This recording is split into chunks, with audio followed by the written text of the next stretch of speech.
પરસોત્તમ મહિનો હાલે છે ને તમારા છોકરીને મારે દાન કરવું છે તો મને ડ્રેસ બતાવો ને. કેવો ગમશે? જો તો ખુશ્બુ નિશા હાટું. પોતાની છોકરી હાટું દર વખતે દાન કરવા લેવાનું હોય બધું.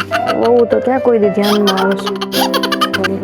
મને એક બાંધણીમાં સાડી બતાવો ને. હવે ઈ હાડી પાછી પોતાની હાટું લે. દીકરી હાટું લીધું હવે પોતાની હાટું લે. મમ્મી હવે આ પાછું તમારી હાટું લેવાનું છે કા મમ્મી? ના ના, આ દીકરીને દઉં છું દાનમાં પરસોત્તમ મહિનામાં તો વહુને દેવું પડે ને. જો તને હા તને ગમે છે ને જો તો. વાવ બહુ ફાઇન છે. શું છે આનું? આ છે 875. ઓકે ઓકે લઈ લો મમ્મી. હા લઈ લે. Thank you. બંને માટે સરખું જ લીધું માસી? હા, દીકરી આપણી ઘરની ખુશી છે તો વહુ લક્ષ્મી છે તો બેયને હરખી જ રાખવી પડે ને. સાચી વાત. તો જ આપણા ઘરમાં સારું રહે. પરસોત્તમ મહિનામાં આપણે દીકરીને દાન કરીએ ને તો સાથે સાથે વહુને પણ દાન કરાય. વહુ ઘરની લક્ષ્મી છે તો એને દાન કરવું જોઈએ. बात तो सही है. મમ્મી આ સાબુદાણાની ખીચડી કેવી બની છે જોવો ને. ખબર બની છે કે નહીં? અરે વહુ બહુ મસ્ત બની છે.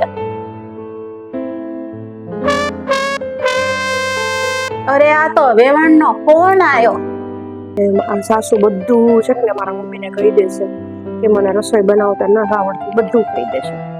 હા વેવાણ. કેમ છે ખુશ્બુએ બધું કામ બરોબર સંભાળી લીધું ને? હા હો, બહુ સરસ રીતે કામ સંભાળી લીધું. આખું ઘર બહુ સરસ રીતે સંભાળી લીધું છે. તો તમે મને ખારા વેવાણ કહ્યા છો એટલે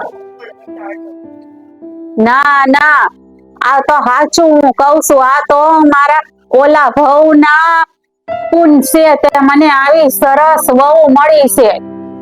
મારા મમ્મીને ખોટું કેમ કીધું? મને તો કઈ ઘરનું કામ નથી આવડતું, મને તો રસોઈ નથી આવડતી, તો તમે મારા મમ્મી પાસે મારા વખાણ કેમ કર્યા મમ્મી?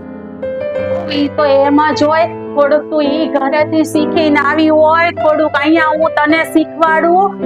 અહીંયા હું તારી સાસુ માં છું ને, ઈ માં જેવી છું, તને બધું શીખવાડું. કઈ જરૂરી નથી કે તું બધું ત્યાંથી શીખીને આવી હોય.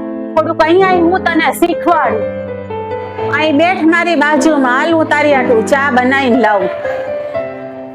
મમ્મી આટલું બધું ભાભીને માથે ચડાવો માં, માથે ચડીને નાચશે. તું શાંતિ રાખીને બેહી જા. ઘડપણમાં દીકરોય કામ નહીં આવે, દીકરો ઓફિસે હશે ને તું તારા સાસરે હોઈશ, તું કામ નહીં આવે ઘડપણમાં. મને મારી વહુ જ કામ આવશે ને ઈ જ મારું બધું કરશે ઘડપણમાં. એટલે તું શાંતિથી બેહી જા. बात तो सही है.